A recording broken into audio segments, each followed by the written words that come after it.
Self-determination is a practice of trial and error. You can't go into histories of Black self-determination movements without seeing groups of people who are struggling together through trial and error, trying to determine and reimagine modes of being, modes of thinking. There's a lot of mistakes that happen. And so when I think about myself as somebody who's trying to also determine my own life according to my own Black sense of things, I have to recognize that I am going to fail. Welcome everyone, it is your host Iman, and today I'm finding grounding and being able to admit to myself that I've been really in my head these past 48 hours in a way where I'm just kind of ruminating on thoughts that I have already talked through with people, have talked about with people, and I just kind of keep on ruminating in this one particular kind of personal area of my life, kind of personal conflict that I've recently had in my life. I just keep ruminating and circling the drain. And when I'm in that phase, it's really hard for me to feel like I'm able to grasp on to my higher self as it tries to reach and pull me. But I'm just finding grounding that like I'm in this phase and in this moment, and I recognize that moment. I recognize that this is a pattern of life, my own thinking, a pattern that people, go through where you just kind of feel stuck playing out things over and over in your head and trying to solve things that you probably don't need to solve. You need to just feel. And yeah, that can be a tough scenario to be in. When I get like that, I actually find a lot of comfort in my work and purpose work and talking here. But at the same time, it also kind of can zap the life out of me for a little bit. So I'm finding grounding in the fact that I feel my higher self reaching for me. I haven't been able to necessarily reach back in the way that I would like to in this moment. But if there's one thing that I'm starting to realize is that things come in ebbs and flows. Relationships are in ebbs and flows. Work is in ebbs and flows. Inspiration is in ebbs and flows. Your sense of self and confidence ebbs and flows. And at this moment, I think I'm just in a particular kind of ebb rather than a flow. But one thing that I have been trying to do to find some grounding, even while I'm in this ebb, is just trying to do the things that I've been avoiding. If there's one thing about me, I will admit when I'm in a bad spot, but I'm pretty good about tapping into a particular kind of discipline that says like, okay, like, maybe today you're just like kind of on the couch and overthinking and rotting, but like by 5 o'clock, you're going to get up and go for a walk, or you're going to, get ready and record, or you're going to do your budgeting and finances because you've been avoiding that for months now. And so even though I've been in this kind of funk and in this headspace, I have been able to pull myself out of it in these small moments and maintain somewhat of a bit of normalcy. And so, yeah, it's just hard. I'm like trying to be on here, trying to be honest about where I am. And I think when you are somebody whose spiritual, emotional, and intellectual lives and personhoods, as you understand them, are so intertwined, when something in your life happens, for me personally, I'm not a very good compartmentalizer. So it does impact all these other aspects of my life. Just being able to admit that, know that about myself, not judge it, work with myself, admit that I'm just in an ebb. I will eventually return back to a flow, and being honest about that. But honestly, getting here, you guys loved my cut crease eyeshadow. It wasn't really even a cut crease as much as it was like an ombre eyeshadow last week. So I said, you want to know what? The girls love a makeup look. So I did this particular makeup look inspired by Maddie from Euphoria. And that makes me feel good, makes me feel in my body, makes me feel good thinking about what we're going to think about today when it comes to determining things for yourself and what exactly that means. So let's go ahead and segue right into our episode question, which is, what is self-determination? Now, a hill that I'm willing to die on is the fact that self-determination is the most important political, philosophical, ethical, theological, spiritual, whatever adjective you want to put in front of it, whatever noun you want to put in front of it, concept to contemporary / modern Black thought. And so I'll just say that again. To me, there is no more important political, spiritual, and intellectual concept than that of self-determination when it comes to Black thought within the United States. And so what is self-determination? Self-determination as a whole, we can think about as a concept, as an idea when employed in U.S. Black history as arguing and putting forth the notion that Black folks within the United States should have the right to determine for themselves what their relationship to the US government, to the state, to the powers that be ought to be, because they were not brought here voluntarily, right? They were trafficked, they were enslaved. So for as long as there have been Black people within the United States, there has been movements for self-determination, movements for Black folks to determine for themselves what their everyday lives, what their politics, what their ethics, what their religious thought should be according to their own sense of things, despite the fact that they were brought here in captivity, despite the fact that they have been second-class citizens, and despite the fact that we continue to live in a world structured by anti-Blackness. If we know that systemically, that this world is set up as a particular kind of racial capitalism, as an oligarchy, as dependent on the exploitation of the masses, dependent on never paying reparations, never giving up the land that was stolen back to the indigenous people whom it belonged. If we know that these systems and these thoughts, if we know that Black maternal health rate is in decline, if we know that people are living in poverty, if we know that people are experiencing more financial crisis, more illiteracy, more healthcare inequities than they have ever been, if we know we live in a world structured by all of this anti-Blackness, right? What does it mean then to actually live a life, to move, to organize, to show up according to an ethos of Black self-determination?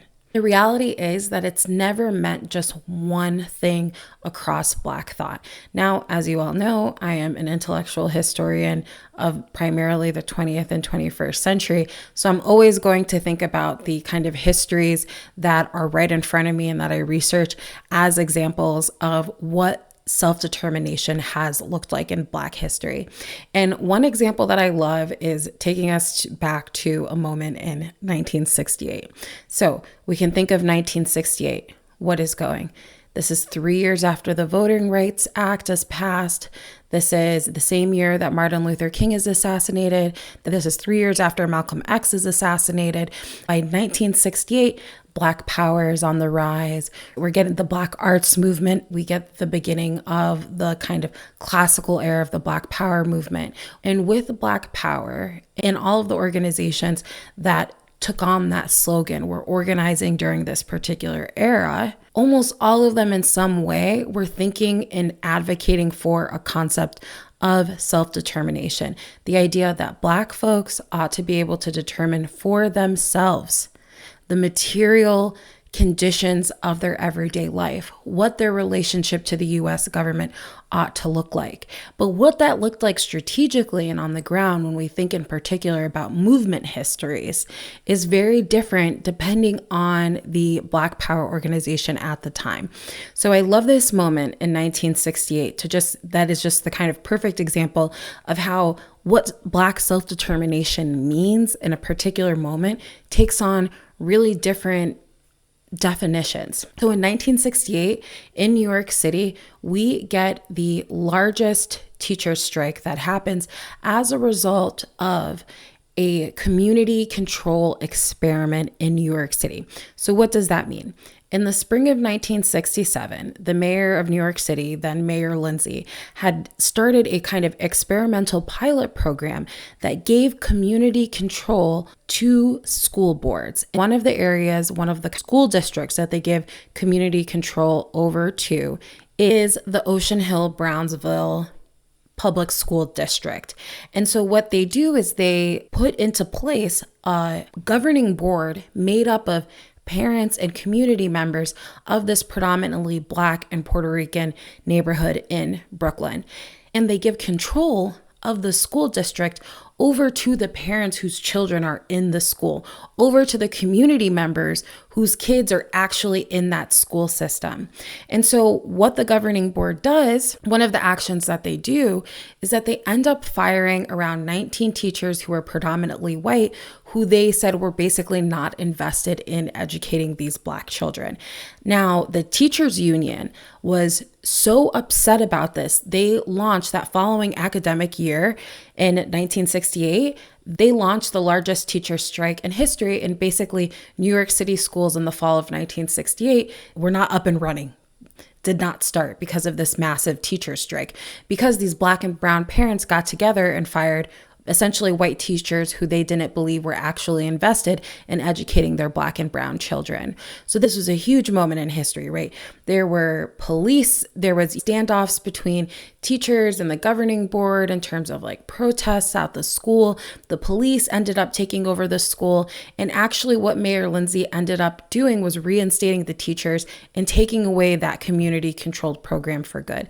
So this was a first moment in which the idea of community control, right? The idea that the community who is being serviced by this public, state, city good and resource should have a say in controlling and determining actually where school funds go, who is employed there, who is working there. This is something the Panthers wanted, right? They wanted community control over grocery stores. They wanted community control over schools, over healthcare. So for the governing board at Ocean Hill-Brownsville, self-determination looked like community control over schools.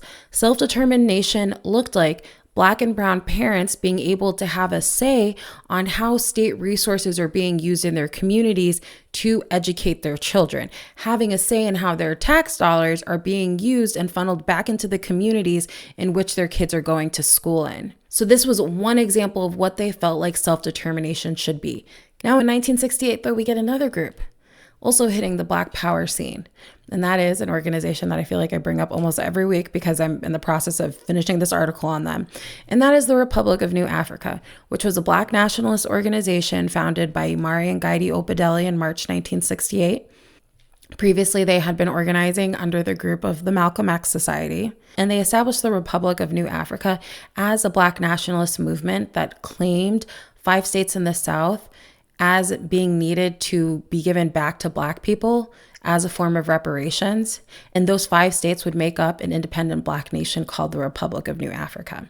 Now, the Republic of New Afrika, as I just mentioned, their logistic strategic goal was to be in the South, was to get Black people in the South all organized through grassroots movement, to get them on board to basically have a vote, a UN supervised plebiscite. I always say that wrong, plebiscite, a UN supervised plebiscite where the Black citizenry and the majority of Black folks in those states would then vote to be an independent nation, right? They wanted the UN to come in and supervise this. They wanted this to be a part of international law. So I bring this up to say is that they had their eye set on the South. The South was going to be the center of their organizing strategy until they saw what was going on in Ocean Hill-Brownsville. Once they saw what the governing board had done in Ocean Hill-Brownsville in terms of having a standoff with the teachers union, in terms of advocating for community control over their school districts, the RNA said, wait, this is a perfect example of Black self-determination happening right here in New York City. So they went to the Ocean Hill-Brownsville governing board. They went within the community, tried to organize the community, and they said, look, you all actually are not going far enough. We want Ocean Hill-Brownsville to be the first grounds of the Republic of New Afrika. We don't want you all to just claim control from the city over your schools. We want you to establish this community as actually an independent territory within the United States. So you have this moment where the governing board with Ocean Hill-Brownsville has this idea of what Black self-determination means, which is community control over schools. Then you have this group called the Republic of New Afrika who has their own understanding of what Black self-determination is, which to them is independent territorial sovereignty over land within U.S. borders. Coming to meet in this moment in Brooklyn in 1968. And what the Ocean Hill-Brownsville governing board ended up telling members of the Republic of New Afrika was like, look, guys, like we don't know all about all that in terms of territorial sovereignty. We were given this, and we've organized around this idea of just community controls and self-determination at the school level, at the community control level. Not necessarily what you all are talking about in terms of rescinding our U.S. citizenship and trying to establish an independent Black nation within Brooklyn. And so eventually then the RNA pulled out from their organizing efforts in Ocean Hill-Brownsville and then redirected their energy back into the South. Again, we have this moment in 1968 where two Black movements, two groups, the governing board with Ocean Hill-Brownsville and the provisional government with the Republic of New Afrika, have two very, very different ideas of what self-determination actually looks like in practice. One is community control, one is territorial sovereignty. But what they share in common is a commitment to Black self-determination, meaning that Black folks ought to determine for themselves what their relationship to the state should be. That is also taken on a spectrum of what folks would say is, integrationist strategies in terms of integrating folks into the system as is, to separatists in terms of saying Black folks should have their own neighborhoods, their own nations, their own separate communities, and to then Black nationalists, which is saying that we should actually have independent territorial sovereignty within the United States. So even within this Black Power era, we have very, very different understandings of what self-determination is, but at a movement level, they're all organizing and trying to answer the question of how we make the material realities of Black folks within the United States better. How do we meet people's human needs? How do we meet their educational needs, their housing needs, their food needs? But it's looked really, really, really, really different. These are just movements that happened during the Black Power era, particularly in 1968. But movements for Black self-determination go way earlier than that. We can think about maroon communities, runaway slaves who established their own communities, often in collaboration and in conspiracy with indigenous communities, whether it be in South Carolina, whether it be in Louisiana, all across the South. Those were also acts of Black self-determination. Black folks saying that despite chattel slavery, despite being in the antebellum South, despite being enslaved and captive, I am going to determine for myself what my life looks like. And if that means running away, then that means running away. Those were all also acts of Black self-determination. And that's just within U.S. history, right? There's an incredible book by Adam Godachu called World Making After Empire, The Rise and Fall of Self-Determination, or it's either The Rise and Fall of Black Self-Determination. And it traces the various kind of Black nationalist self-determination movements that happened during the 20th century, particularly amongst nations in the Caribbean and also amongst groups in the United States who were basically trying to navigate in a quote unquote post-colonial moment, or in a moment where these countries are gaining independence, and how they were trying to establish Black nations that did not replicate the nation state logics of the empires who had enslaved them. Whether it be in Grenada and Trinidad, whether it be Black folks in the United States like Du Bois and others who were working with the United Nations to also theorize and understand what Black self-determination looked like within the United States. And what I love about how she writes about self-determination, and particularly how she writes about Black nationalism, she says that we actually need to understand these projects as beyond nation state projects, and we need to understand them as Black world-making projects. What I love about the idea of thinking about self-determination as Black world-making is that it opens up this possibility of understanding Black self-determination at multiple registers. And so I just gave you an example with the Ocean Hill-Brownsville and the Republic of New Afrika. That's like a movement history, right? That's thinking about Black self-determination at the level of organizing, at the level of Black power. But also Black self-determination happens at the level of the home, the individual, the intimate, the interpersonal, the communal.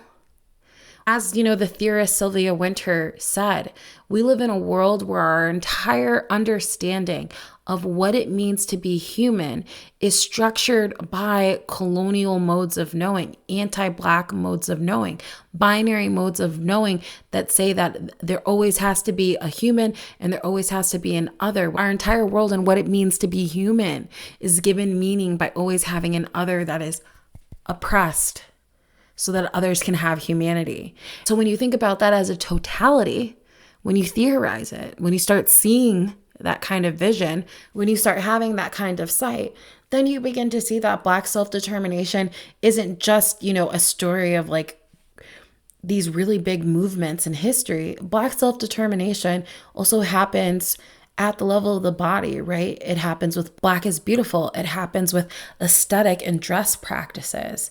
It happens on a daily level. And of course, it also happens on a deeply spiritual level. It also is absolutely integral to Black spiritual and Black religious thought.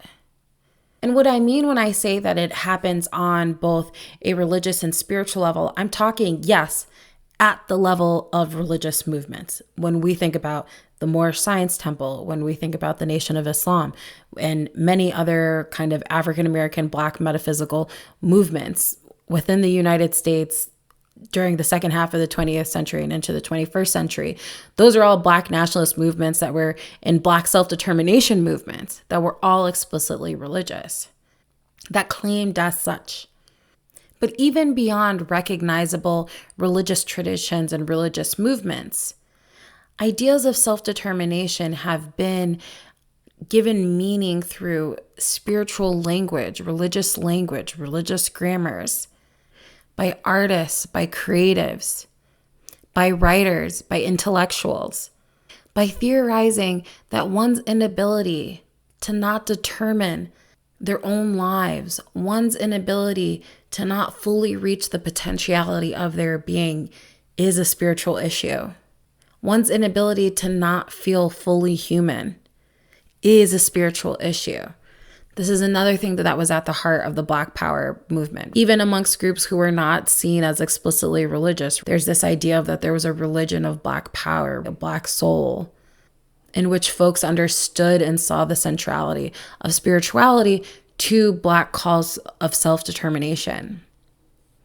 And one thing that I love about studying Black women's intellectual history during the second half of the 20th century into the 21st century is that I find that it is with them that we also get an understanding of self-determination as something that is an everyday practice. It's not just a theory. It's not just an abstract political objective or aim. It is a daily practice. An amazing thinker who I love and who I've brought up before, Safia Bukhari, talked about Black self-determination. What would bring out a world in which Black folks were able to determine the potentiality of their being would require the everyday painstaking work of showing up and loving yourself and loving other people and being in community with them. She herself was a Black Power era Panther. And it wasn't until later in life, with more mature years, that she realized that the hard, painstaking work of revolution was not just picking up the gun, but was showing up every day in community and showing up every day for herself and showing up every day for her people. And so for me, I like to think about Black self-determination as a something that I have, a disciplined practice that I have to cultivate for myself. How am I going to determine for myself the potentiality of my being? How am I going to show up every day for my people and for myself? And thinking about it at that level is actually so necessary because, like, for example, I just said that I have been, doing my summer budgeting, finances, getting myself together. I just got a new job, got a new place. I'm like, have new expenses. I've got new income, all of these things. I'm like, okay, let me actually sit down and see what is happening. So I'm using one of these platforms where you can track your spending, cancel subscriptions and what have you. And they have a little, link up your cards, your credit cards and what have you, your savings account. You can just see everything all at once. And I'm like, oh my God, this is great. And then I go and I see that they have this thing called like a net worth. And I was like, wow, I had never I've never thought about my worth in relation to my finances before. And I was like, wow, that is like actually so, that is actually just so symbolic, because then it reminded me of a commercial that I saw once of people in a crowd. And then there was like these things that binged up over their heads that showed their debt to income ratio and what have you. And it was this idea that everyone is only valuable or worth the amount of money that they have. And I thought, wow, this is actually such a perfect example of what Black self-determination is actually trying to move against, right? This idea that who you are and the value of what you bring isn't exclusively reduced to your labor, right? Because if that was the case, if what you were worth was how much money you were able to bring in from your labor, then Black and Indigenous folks in this country would be the richest people in this country. But we know that that's not a case, right? So what has also been really essential to Black self-determination movements is giving our humanity and our sense of self meaning beyond the capitalist logics and the capitalist grammars that tell us who we are and what we're worth. So one example is the Republic of New Afrika had this idea of like Black genius, right? That actually Black people's value to what their nation would be was not reducible to the money that they could give. Sure, there was an economic portion of it, but their genius existed in the fact of their skill and their labor, like attorneys, caregivers, all of these people that we would need to give their resources and their selves. That was how they would be valued, not just their monetary, not just the money that they were being paid for their labor, right? Their worth in the Republic of New Afrika would not just be their money or their bank account. So when I come across these moments in the archive and I contrast them to what I see in the world, right? When I see that somebody's worth and value is literally determined by their debt to income ratio, I then am forced to think for myself how I'm going to determine my life and my own value in my own Black life and my own Black value that is not reinscribing and reinstating this logic onto myself. For me, I'm always going to use what I'm doing as an example because for me, I do not want the potentiality of my intellectualism, the potentiality of my being to be exclusively reduced to what academia as an industry says that it ought to be. I am not only going to publish and have my intellectual labor directed at where academia says that is the most valuable, and that is behind paywalls, that is in college classrooms, that is in academic journals, and writing in a particular kind of jargon. And don't get me wrong, I do that and I can do it well, but it is not the only place where I'm going to let my intellectualism flourish, right? I'm going to give you a TikTok. I'm going to give you a reel. I'm going to give you a podcast. I'm going to give you a public facing event. I'm going to give you a free 3-day conference. That is how I determine for myself the potentiality of my Black intellectualism.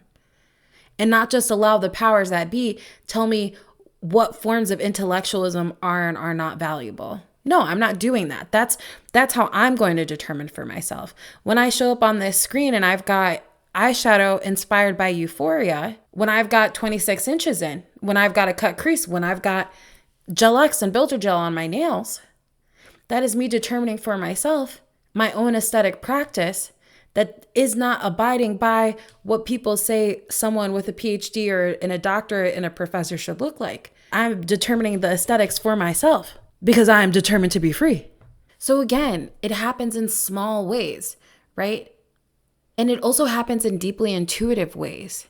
We can think of self-determination as an intuitive practice, right? It's folks trying to determine the potentiality of their being and what knowledge looks like beyond what is prescribed and given to them.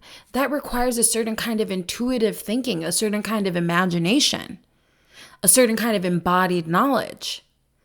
And so what these thinkers teach me when I read their work and I encounter their archive is that in order to have a real sense of self-determination, to have self-determination be a spiritual, political, and philosophical concept that structures your life, you also have to be in tune with your own sense of things, with your own intuition, in order to be able to hear past what Audre Lorde called supplied states of being that try to determine who and what you are and what you can do, when you can do it, and how you can do it. So we can, again, also think about intuition as a practice of self-determination as a practice of intuition. And I find that a really generative place to be, right? I can't determine for myself the potentiality of my Black intellectualism.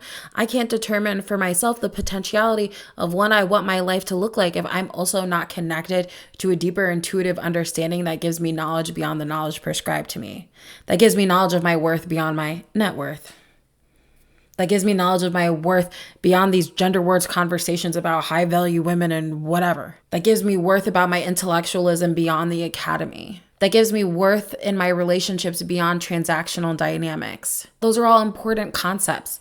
So the other thing I wanted to say about self-determination, when we think about self-determination, when it comes to movement histories, when it comes to just individual lives and practices, when it comes to how you show up at your job and determine for yourself what your work and labor is going to mean in this world, is also that self-determination is a practice of trial and error. You can't go into histories of Black self-determination movements without seeing groups of people who are struggling together through trial and error, trying to determine and reimagine modes of being, modes of thinking. And there's a lot of trial and error. There's a lot of mistakes that happen. And so when I think about for myself as somebody who's trying to also determine my own life according to my own Black sense of things, I have to recognize that there's going to be such a deep level of trial and error. I am going to fail. That is going to be a process of it, right? We are all going to fail because we are trying to come up and move in ways that we do not have roadmaps for, that our ancestors were not able to live, right? But that they did live, right? They tried. They still tried to determine for themselves the potentiality of their beings, but in just different circumstances. Folks, I think often think about Black self-determination movements through a lens of kind of ideological purity that we talked about last week in terms of how we think about our ancestors. Do we need to see them as being perfect people? Histories of Black self-determination movements are messy histories of infighting, of subterfuge, of just really messy histories, of really varying thoughts. You don't go into these histories thinking that you're always going to find consistency. There's such diversity of thought. There's such diversity of experience. And so then I think to myself, I also have permission to be messy in my own self-determination practices. It's not perfect. But again, how I value my ancestors and how I try to value myself is that at least I am recognizing where I am and I am trying to move differently. I'm recognizing where I am and I'm trying to determine another mode of being. There's going to be lots of trial and error trying to craft a career that feels good to me, a career in a labor that feels good to me. But what history teaches me is that living a self-determined life means that I'm going to live a life with deep trial and error, with ebbs and flows, with messiness, with conflict, with being wrong. That's what the traditions teach me. That's what the history teaches me. That's what my ancestors teach me. And so then it also gives me permission, right? It gives me permission to not feel that perfection is the end game, or that even coherence is the end game. Any practice of self-determination is going to be a messy one. It is going to quite literally be a struggle. And so with that, I am just feeling grounded. I'm actually like, wow, just when I was talking about like ruminating in my head earlier, I'm just feeling so much grounded in the fact that I'm in a phase in life where I am trying to determine my own sense of things and articulate that and have my own sense of things and how I'm feeling structure every aspect of my life, professionally, personally, romantically, interpersonally. And I'm encountering trial and error as I try to move through the world with a deeper commitment to determine my life according to my own sense of things. And I'm just in a trial and error phase with it. I'm in an ebb and flow phase with it. And that is a part of the messiness of human existence. And so just going through that history reminded me like, oh, dang girl, like, duh, that is what the tradition teaches you. If you try to determine for yourself the potentiality of your own being, how your life looks like in a way that is very different from, how you thought they would, how you were raised to think that they would, how the kind of like conditioning that you've had growing up, then things are going to feel messier. There's going to be trial and error. You're not always going to get it right. I'm finding grounding in that messiness. I'm finding a lot of grounding in that messiness. So with that, I leave you all with a deep thank you. If you enjoyed this episode, of course, there's always references to everything any book, any idea that I reference that I need a footnote for or what have you. All of that is in the show notes. You can catch me on Instagram and TikTok at ANABDK. Please send me a listener question. I would love to do an episode. You can catch us on YouTube if you are listening on Apple Podcasts or Spotify, which is very exciting. And even if you don't watch on YouTube, just go on over to YouTube and go ahead and hit subscribe and help me get those numbers up. But most importantly, share with a friend, send me a message with a question, and I hope that you guys are able to determine for yourselves the potentiality of your own being this week and look towards the kind of books and histories that I reference as examples of how to do that. Okay, bye-bye.